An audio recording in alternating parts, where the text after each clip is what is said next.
What's up, everybody? Ask Coach Ben podcast, bonus episode. Me and Jim here on a Monday. What's up, Jim?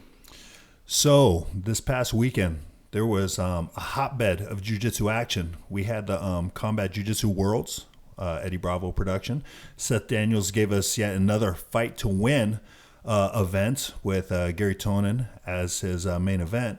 But then across the sea, we had a burgeoning promotion. They've been around for a few years now, but they're brand new and they're really starting to make even more noise than before. And that's the Spyder organization. And you had a chance to really delve in and check out the Spyder event, right? Yeah. You said brand new and been around for a while. I think what you meant was the organization. I think they make like a ski apparel that's been around for a while. That's right. They're not even organically jiu-jitsu per se, but they're an outside brand who's come into the jiu-jitsu world, and they're actually giving jiu-jitsu quite the platform. Yeah, it was amazing production, really great event, and I wanted to recap this while it's fresh in my mind, give some of the listeners some of just some things, some take home, some practical things that they can take away from the event. So we're going to focus primarily on the Spyder Invitational, the Spyder Invitational that happened this weekend in Korea, Seoul, Korea. This event, I've watched a couple other Spyders, and they were all like I guess feeder events. They were like prelims to the main event. I think I wasn't too up to date with every single one, but I noticed one thing right off the bat with this particular event was the production quality went up by a lot, and I think the prize money went up by a lot too, because I've never heard of a competition that gave away $100,000 to the winner. ADCC's very close, but the absolute winner gets $40,000. But I've never seen a gi tournament give away $100,000. And if you guys just go back and watch the event, you can just see this is not some hole in the wall production. This is legitimate production. They have different angles. I mean, you work with this type of stuff, Jim. What did you think? You took a look. Yes, it was actually incredible. It was a first-rate production where they really showcased and they highlighted the top-level jiu-jitsu talent. And it was, the production value was on par with that. And overall, there has been this evolution of showcase jiu-jitsu events where, let's just say, even though that super fights have been around for quite some time, decades now, but I think you could really point to this new evolution with Mateus. When Mateus came out, it really kind of created an excitement.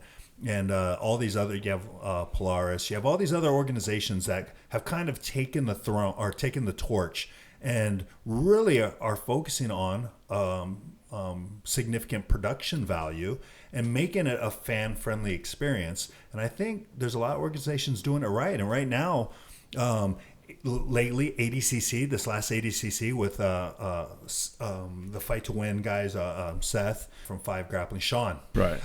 They really stepped the game up. Yeah. And now this latest evolution, Spyder seemed to take that cue and really raise the bar. I really think that I like the super fight format, like you said, Polaris, Fight to Win. I have one small, I wouldn't say this criticism, but it's just something that I want to bring up is some of the Fight to Win, some of the Polaris, the Kasai, these super fight organizations, they're too long. Okay, they're just too long. That's just my honest opinion. They have the lower belts, they have some of some even kids, they have judo.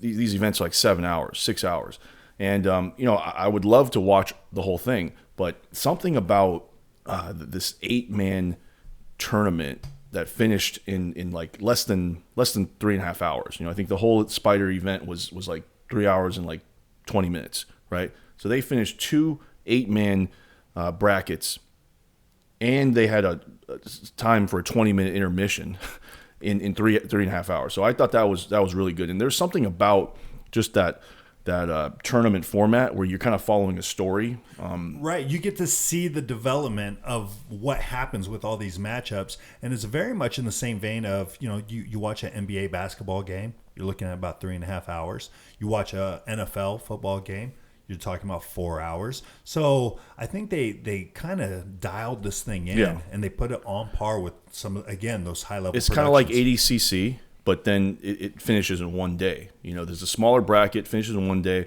all the highest level guys, and we're going to get to the breakdown of the matches. Not a super long breakdown. I just want to go over some key things that I noticed. But the first thing I'll say is that this was very, very high level tournament. Like as far as the competitors, there's several world champions. And I'll be honest, watching these guys, sometimes there's two things that can happen, right? You watch these guys and you get mad because you're like, how is it that these guys are so good? And definitely a part of me feels that. I'm like, man, how is it possible these guys are that good at jiu-jitsu? And then the other part of you, the other part of me feels it's motivating because then you know, I train pretty much every day, and so I can see the ceiling. There's just a lot of room for improvement, and you know, I'll say for the most part it's motivating, but man, it hurts my feelings how good some of these guys are sometimes, right? Like you know, I'm a black belt, you're a black belt. Right. You know, we don't compete very often, but I mean, these guys are you know, they're world beaters, and so let's get into Truly. Just a little bit of the kind of how it broke down here. So let's go through the first round. Let's start with the lightweights, right? So in this tournament, it's an 8-man tournament, and the first round was Jonathan Alves. The first match actually, Jonathan Alves and Jamil Hill, and Jamil Hill Taylor, and this guy Jamil Hill was world champion. So very, very good Berimbolo game, great guard, and he just played the wrong game. You know, he went against Jonathan, who is a Mendes Brothers student and probably one of the best Berimbolo guys that I've seen ever. So he just played that Berimbolo game with the wrong guy, and Jonathan ended up getting the rear naked choke. I think it was within like 2 minutes. And he set it up off of the he out Berimbolo'd a Berimbolo guy. Yeah, I did a breakdown of this for my own students, and basically Jamil went and started playing with the feet. And when you're in a Berimbolo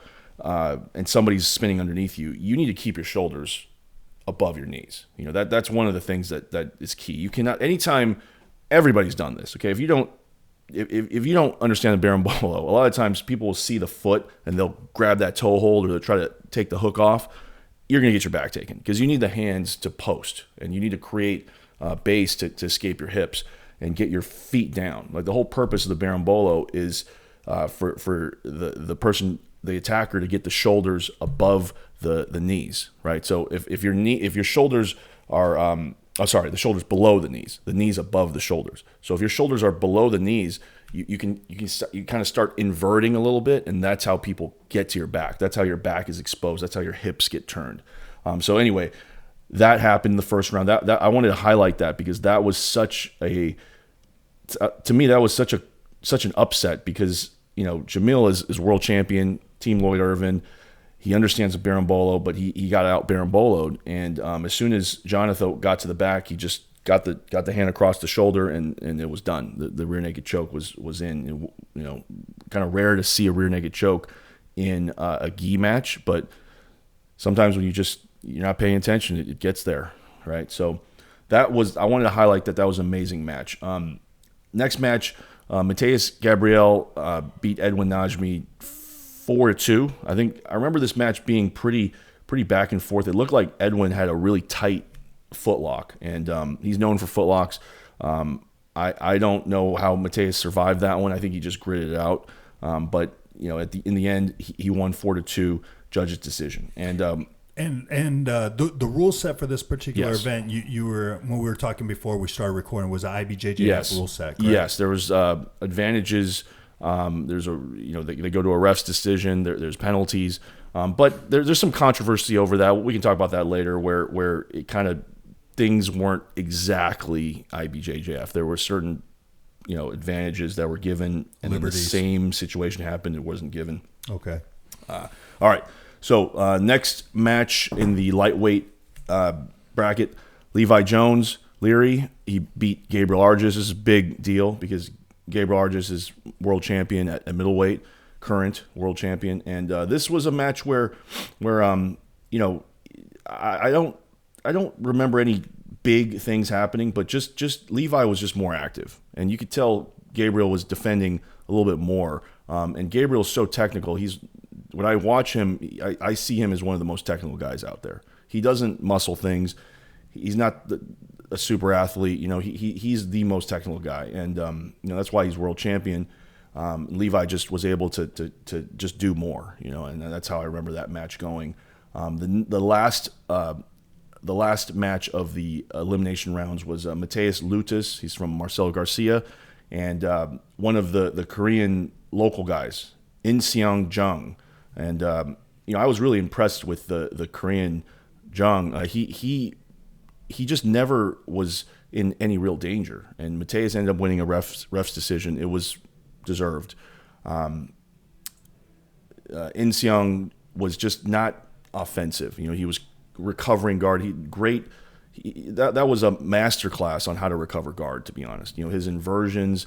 One of the biggest things with recovering guard is you need to understand how to frame your legs. You need to understand how to frame against your opponent. But mainly, he was able to just always get his knees into his chest and always have that elbow-knee frame, and that allows you to invert and recover your guard. He had a couple good attacks, but nothing really was secured, and Mateus won a ref's decision. So the winners of the first round were Jonathan Alves, Mateus Gabriele, Levi Jones Leary, and Mateus Lutis. And that's one of the other things of this tournament is the pacing was insane. So right when that ended, the heavyweight elimination rounds began. And so should we go through all the lightweights first and then go to the heavyweights? Or yeah, let's go from small to big, because okay. The big guys tend to dominate the headlines. So now we're gonna hit some where the controversy starts. Okay, so this is where IBJJF rules kind of get muddy. Okay, so Mateus Gabriele in the next round, so in the semifinal round, he faces Jonathan Alves, who rear naked. He got really the only submission in the entire tournament in the lightweight division. And Mateus is, for the most part, doing a really good job of retaining his guard. There comes a point at the very, very end of the match where Mateus gets a sweep, and it's counted as an advantage, and the match ends. There's a lot of controversy over whether or not that should have been awarded. I know the Mendes brothers put like this pretty long post. I haven't got a chance to read it, but I know it's out there about how there needs to be something done with the rules so it's consistent, right? And this is where you can argue, well, why not have an overtime, or why not have like EBI overtime, things like that. And this is one of these matches where it's one thing. Could Jonathan have won just if he did one thing different, or if they scored it a little differently? Yes, they could have. Just like the final in the heavyweight, when we get to that, same thing.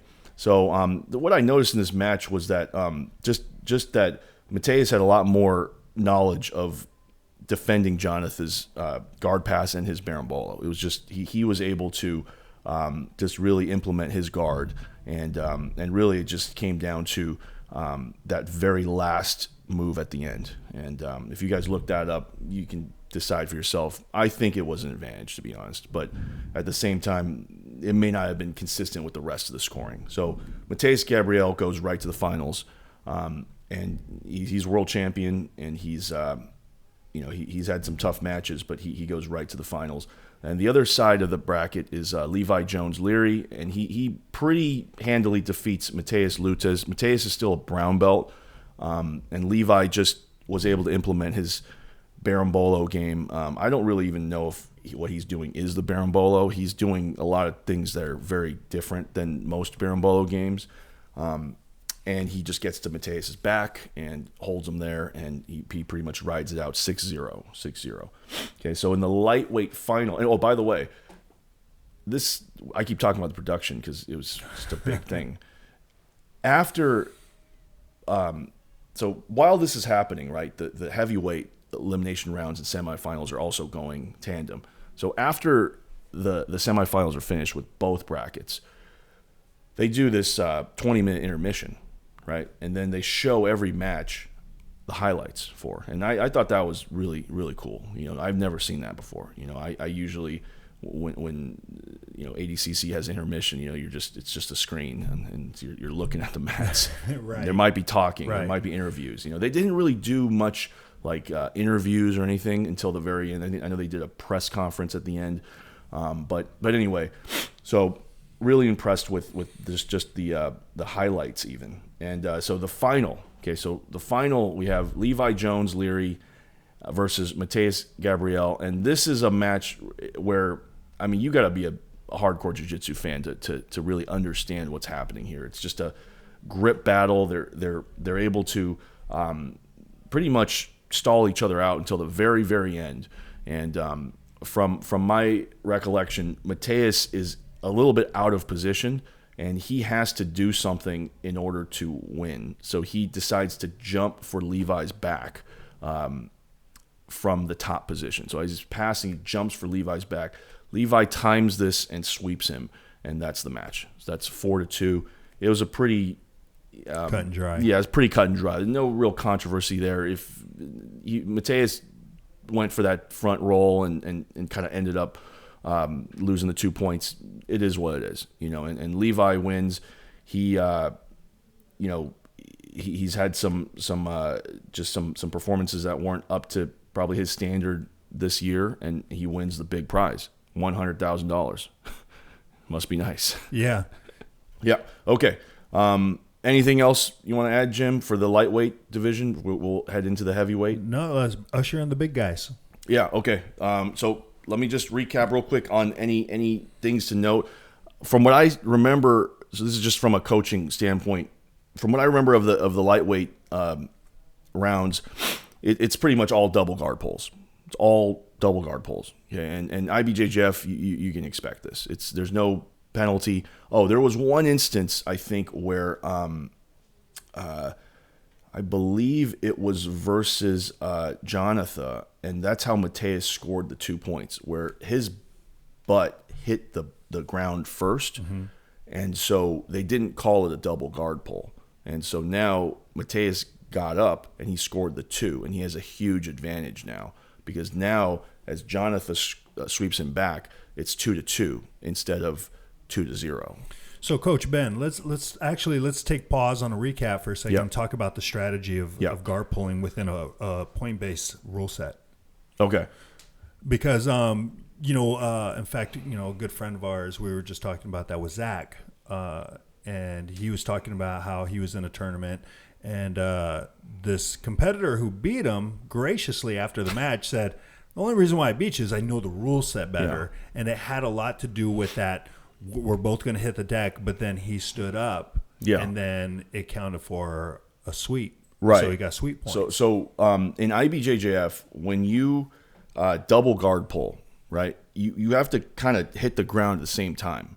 All right, that counts as a double guard pull. The ref looks at the clock, at his watch, and then that signifies the double guard pull.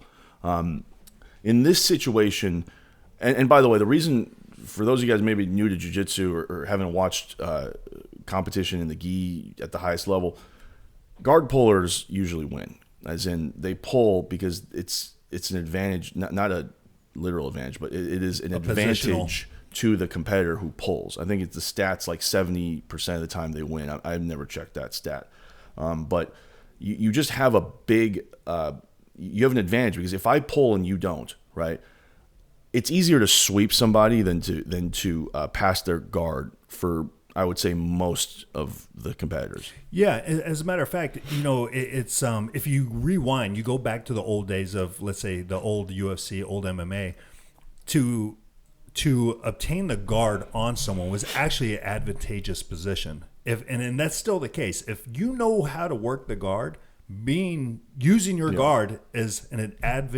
advantageous position as opposed to the person who's in the guard, because now the person in the guard, what attacks does he have? What you're talking about closed guard?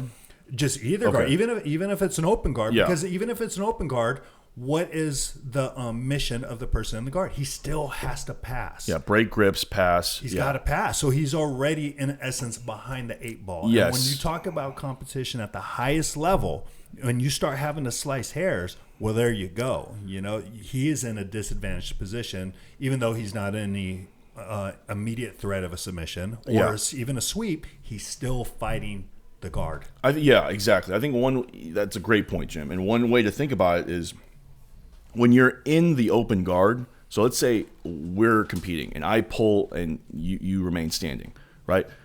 You have to pass my guard, right? You have to get to a dominant position in order to score, right? I mean, you could rack up advantages, but in order to score, you have to pass my guard. That would be 3 points.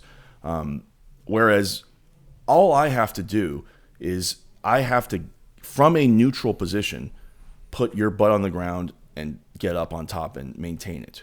Okay, if I don't, it's an advantage. But if I do, you notice in this scenario, I didn't have to go to a advantaged, I didn't have to go to a dominant position.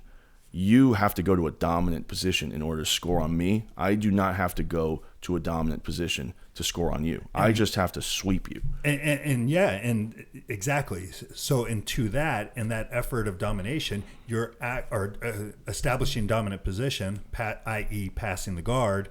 You are opening yourself up to sweeps and falling into submissions because of, again, we're slicing hairs, the quote-unquote dominant position of the guard. Yes. You see what I'm saying?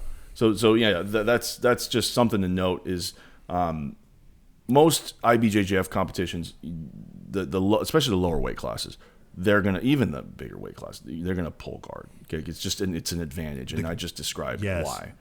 All right, so that pretty much sums it up. I think there was really no other big highlights from that. Just take a look real quick. So Levi wins. Levi wins. It's pretty cut and dry. We already talked about that. Mateus, he is, he's great. He's great. He's world champion. He just was one step behind, and maybe he made a little technical error at the end, and he was beat there. One thing to note is that I'm not exactly sure what the weight cut scenario was in this tournament, but I have heard that the Gracie Baja guys, Edwin, Gabriele, had to cut a lot of weight. So if it was a same day weigh-in, that's a big deal. You can't recover from that. Like if they had to cut even 5-6 pounds, I mean, that's going to affect their performance. They're in another country. There's jet lag. Who knows how early they got there. So I'm pretty sure the bigger guys didn't have to cut too much. I didn't hear anything about that. But the smaller guys, I think Levi had to cut a lot of weight too. So he may have had to cut the most weight, but he did end up winning. Oh, wow. Okay. Yeah, he's a big dude. And the effects of cutting weight and the methods of cutting weight is something that you discuss in a podcast that's soon to be released. Yeah, soon to be released. So stay tuned. Yeah, you can always just go on my Instagram too, Coach BZ, at Coach BZ has a lot of tips on that. Okay. All right. So now we can get to the minus 100 kilo. So this is the bigger dudes. A lot of weird stuff happened in this bracket. The first round is pretty exciting, actually, because we have the return of Adolfo Vieira.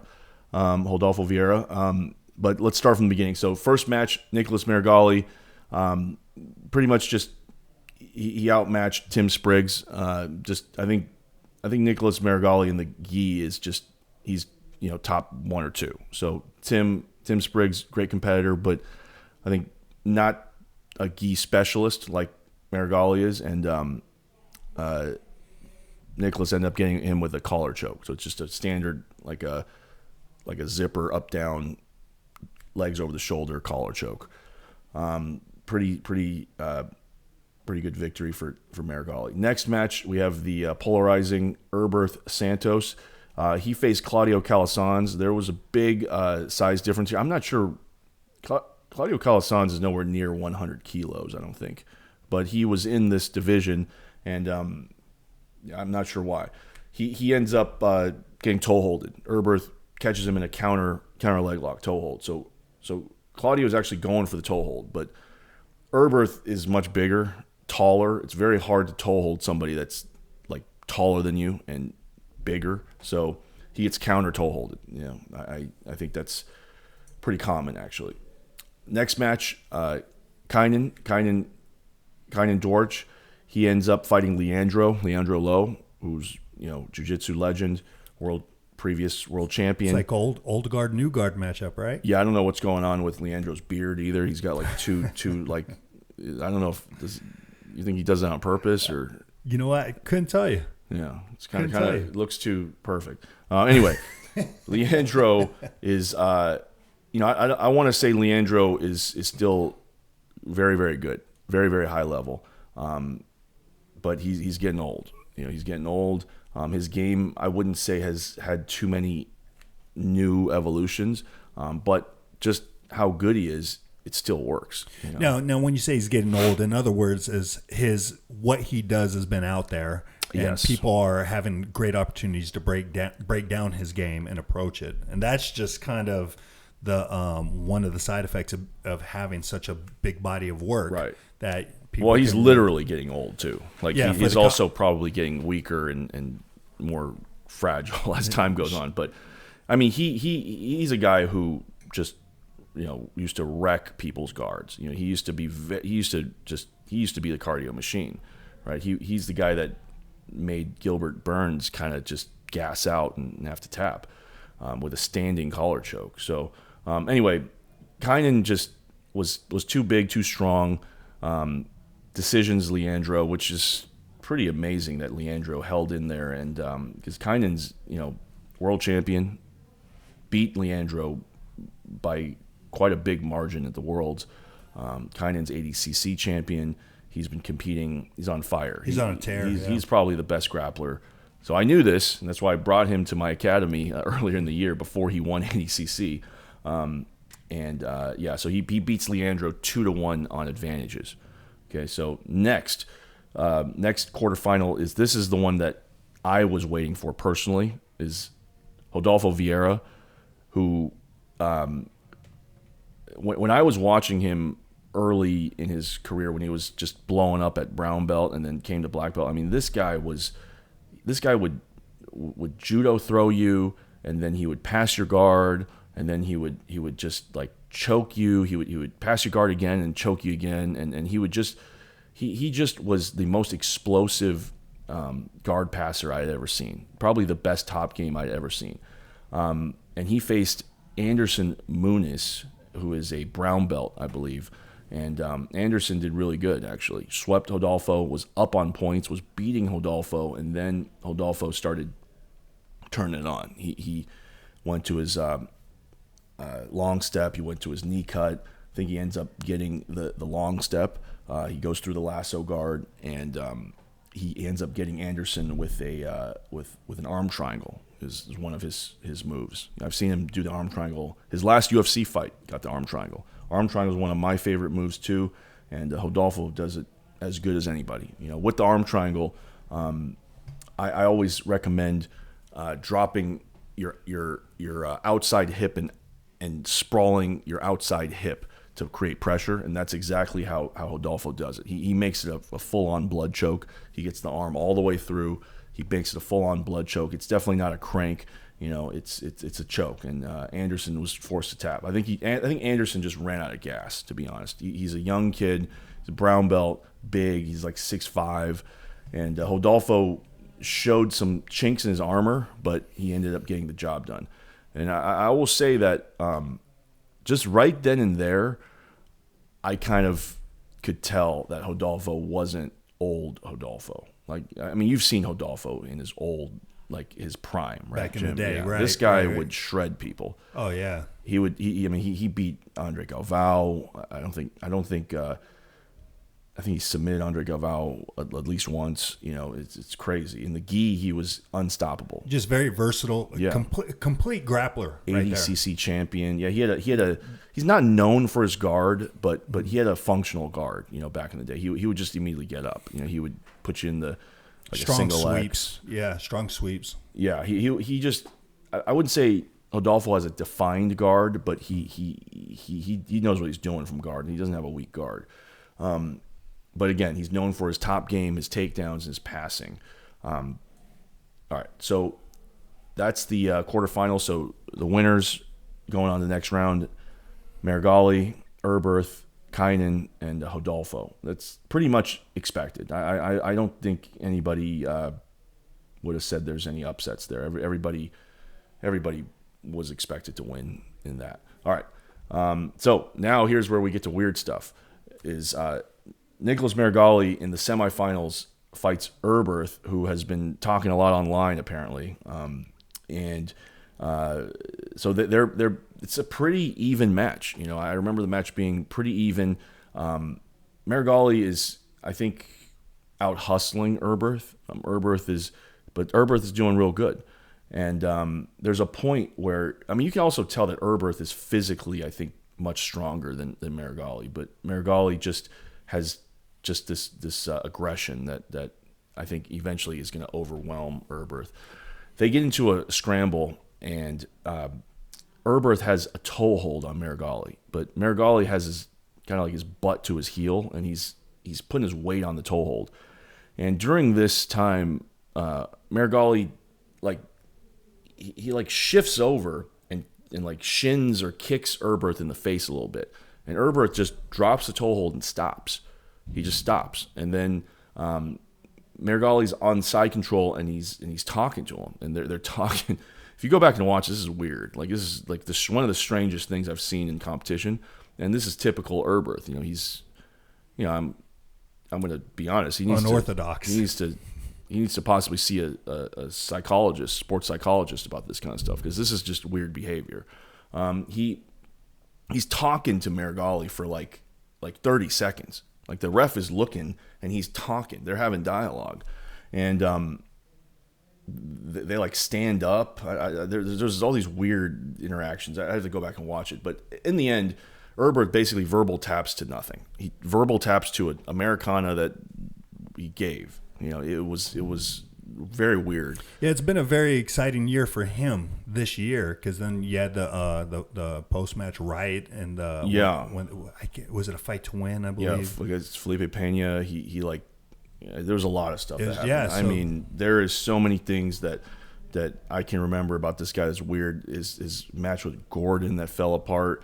There was a lot of weird stuff that happened. Yeah, it's been a trying year for Erberth. But anyway, I mean, he's a high level guy. If he puts it together, like, this guy people were scared of this guy. You know, people would tap the second he grabbed your foot. You know, I remember him crunching people's feet and toe holds in these like Abu Dhabi pros.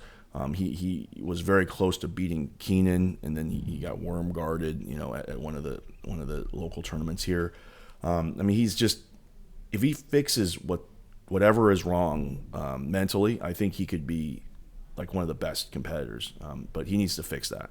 He's definitely, and from my standpoint, I see it as he's kind of like a guy who needs to be on. He needs to be winning, right? If he's not winning, it's a bad day, right? He kind of has these outbursts. But if he's winning, it's everything's good, you know. So whatever it is. Anyway, so Marigali beats him by unknown submission, just verbal tapped out to mental illness. So that's that. The other semifinal, Kynan faces Rodolfo. This is a super fight match right here. This is Rodolfo. Also to note, Rodolfo may have injured himself in the previous match with Anderson. He was holding his shoulder for a while, but he ended up submitting Anderson after the shoulder injury, so maybe he was okay. But either way, in this match, Kynan just looked too young and dominant. You know, Rodolfo got swept, and then Kynan pulled guard right off the bat. So he pulls guard, it's a smart move against most people, but Rodolfo is a little risky because, you know, I mean, do you want to be dealing with Rodolfo's guard passing? So anyway, Kynan ends up sweeping Rodolfo and winning the decision 2-0. Kynan just showed dominance. You know, he's got the knee cut. He's got just this base that's insanely good. When he's going against Adolfo, you can see Adolfo trying his guard, but Kynan's just upright. He's put the knee out. His posture's so good. He's so strong. And like I said, Rodolfo may have lost a step or two with age, training MMA. You can't be training MMA and then come into the gi. He's sharing time now. Yeah. Competing with the top guys. Yeah. So Kynan wins, goes to the final against Nicholas Marigali. And this is a match where I would say I would favor Nicholas Marigali, actually, because Kynan's a kind of jack of all trades. He's good at everything, whereas Nicholas Marigali is very, very good in the gi, and his aggression in the gi is crazy. So in this match, it's basically Kynan on top, Nicholas playing his signature guard, De La Riva X, collar sleeve De La Riva X, and he almost sweeps Kynan a bunch of times. Kynan almost gets him the guillotine. Okay, no advantages, no advantages anywhere. It just goes straight 7 minutes to the decision. And this is where maybe in the final in the future, Spyder may want to add additional time. So just give a chance for the longer the match, the less. I think the longer the match, the more likelihood that points, advantages, penalties can accrue. So maybe in next one, maybe make it 15 minutes or something. But either way, there wasn't a whole lot of action, I would say, other than Kynan's guillotine. It looked pretty tight. Marigali just pulled his head out. And then the sweeps from Marigali. There wasn't a whole lot of action, and it went to decision. And Kynan, I believe, won the decision 2-1. So there's two judges gave it to Kynan, and Marigali got one. I don't really have an opinion on whether or not it's the right decision. I think Kynan definitely did enough to win, but you could say the same about Marigali. You know, he almost had a sweep. It's tough. I'd have to go back and rewatch it like a third time, but I feel like Kynan did what he needed to do. And if you want to just have a really good simple top game, Kynan is probably the best right now. He gets the knee cut position. He's got like two moves that he does where he just kind of stands over you and forces the knee cut, and then he just holds that position so well. He's so close to passing every single time. And he's probably got one of the most solid top games right now. And so that's it. That was the Spyder recap, and just going through the 100 kilo division. I would say the things to note would be the things I would take away would be, Rodolfo is definitely not the same. It's unfortunate, but I think it's just a matter of age and time. You can't be doing MMA full time, fighting in the UFC, and then fighting the gi. I don't even know why he did this tournament. I think it was probably the money, but but yeah, he comes out for these like super high paying tournaments, because the last one he did, he won like $30,000. I think he beat Kit Dale and Muhammad Ali in the black belt CBD tournament, and that was it. That was the last time he could be in the gi. It was like 2016, maybe. It was a while ago, maybe 2017. But so that's the first thing I noticed right away. Is I watched this whole thing pretty much just to see if Rodolfo was going to be Rodolfo. Not really. I wanted to see the other competitors, but that was a big deal for me because he's my favorite guy. And he wasn't. He just wasn't. This is just the truth. What else? Erberth going crazy. That's just is what it is. He probably shouldn't be allowed to act like that anymore. There has to be certain consequences for doing this, because you're ruining the show. Because he wasn't that far behind. He maybe loses 3 points on the pass, and then just he could win. I believe he submitted Marigali before, and that was not too long ago. So that's that. What else? I would say that Kynan solidified himself as just the best, having the best year for sure. Right. Having the best year for sure. Marigali definitely is right next to him. If he's not number one, he's number two in the gi. He's probably number one in the gi still. Kynan, I would say, is like number 1.1, and Kynan is also very highly ranked in no gi. So yeah, that's pretty much, I would say, everything. Oh, and Leandro would be somebody that I would say is on the decline, but hanging in there, and his guard at this point, I think, is still good. People can't pass it. Still good. And then you have Levi Jones, Leary, Yep. who seems to be, he's still within his first year as a black belt, I believe. And I'm not sure. Yeah, I think you're right. Yeah. Kynan definitely is his first year. This is his first year as black belt. right, so we're seeing the burgeoning of a new crop, a new era. Yeah, everybody was young. All the winners, I think, were like in their early 20s, right? So Kynan's like 22 or something. Yeah, 22. That sounds about right. Yeah. Levi's, I think, like 22, 21, 22 also. And then, that's it. The only, now let's just talk real quick about some of the things that I think, I don't want to call them criticism, but just things that areas of opportunity. Some notes, okay. Areas of opportunity for the tournament. The first thing is the IBJJF rules I think are great, but there needs to, I think, be a more decisive win. Even if it takes longer, this should just be a more decisive win.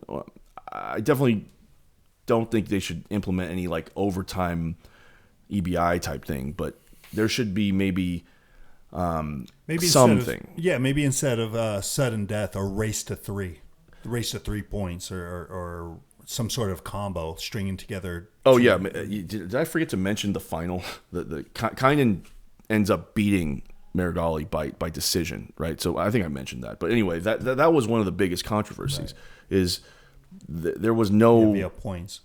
Yeah, there was no points, and why did Kynan win? It just, I think he won based on the passing and the almost guard passes and the guillotine attempts. But again, there's just room for interpretation there, right? That when you have a tournament where the winner, I think, gets $80,000 more, $85,000 more than the runner-up, that's a lot of money, man. I don't want that to be left to one judge, because Marigali essentially lost to one judge, right? If one of the judges would have flagged him, he would have got the 100. He would have got there's a sick trophy. It was like a Spartan helmet. Yeah, and that would have been him. He would have probably got the number 1 ranking on in the gi. So yeah, it would be nice to be a little bit less subjective, more objective on the results, when, especially like you just mentioned, there's such high stakes.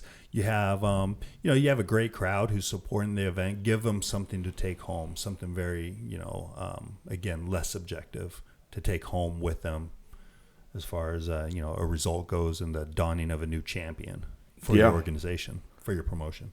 Yeah, for sure. We don't really have time for the other events, but just to quickly talk about them. Fight to Win, Gary Tonin had a really good match with Davi Ramos. He basically dominated. He was just active the whole time. Almost had, if he had like 10 more seconds, I think he would have actually won with rear naked choke. But I think Davi just ran out of gas. Another guy who's doing MMA, so you can't really. Actually, they're both doing MMA, so they're kind of on the same boat. That's actually a fair match, But Gary's a little more, I think, more seasoned. He just did 80cc. He's probably more getting into the groove of no gi, whereas Davi, I think, just fought in the UFC like a couple months ago or a month ago. Yeah, and Combat Jiu-Jitsu Worlds. Dan Martinez won that. I have one criticism with the Combat Jiu-Jitsu Worlds is that I think there's just too many mismatches. There were certain matches where there was no semblance of defense. When the first heel hook comes on and you're already trying to yank your leg out instead of hiding the heel or doing any kind of intelligent defense, it's just a little bit. Maybe shorten the brackets, make it more elite.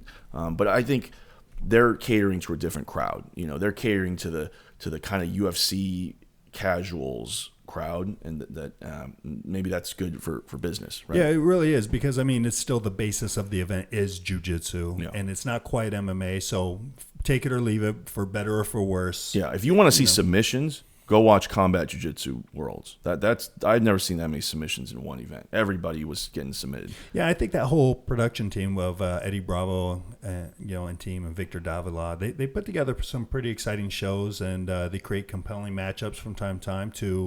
You get submissions, man, and that's kind of their aim and their angle, and hats off to them. I think each organization has spots of areas of improvement that they could focus on, and there's some young promoter out there somewhere, labbing something and coming up with a better answer. Yep. There were so many events this weekend. You can't forget about Craig Jones. Craig Jones Grapple Fest, is it 7 or 8? One of the Grapple Fests. He won with a reverse triangle, really quick, beat Adam Wardzinski. And it was just a quick submission for Craig, and that was just an easy day for him.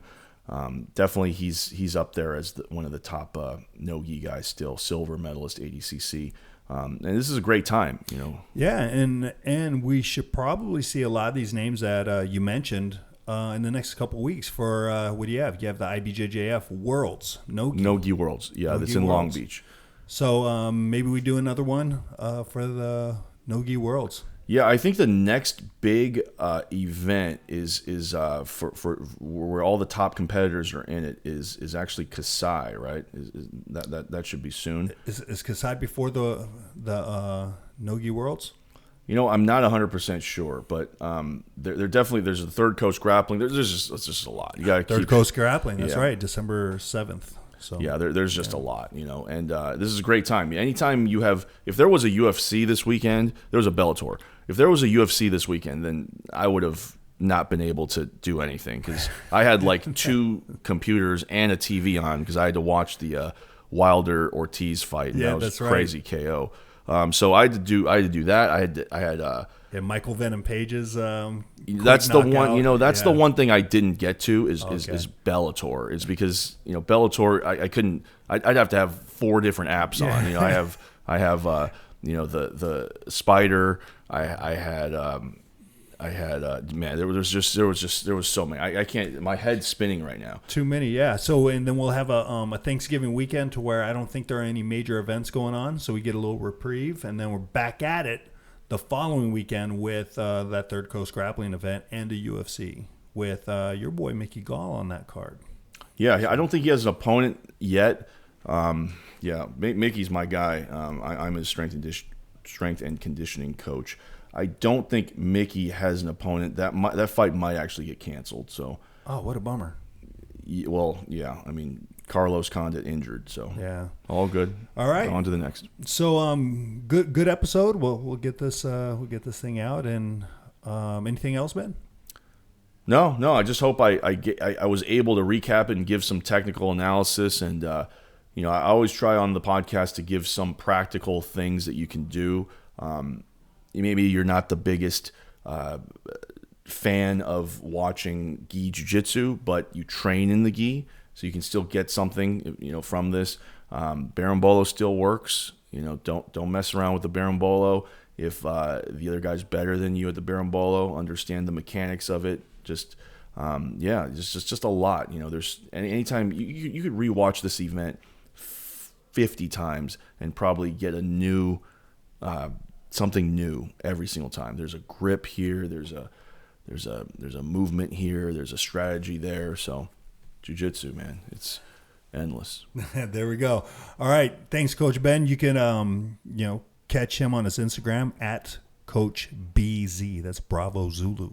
And you can kind of flavor in and fill in the voids of all the things he's talking about technically on his Instagram account, always posting. Thanks, Ben. Thanks, Jim. All right.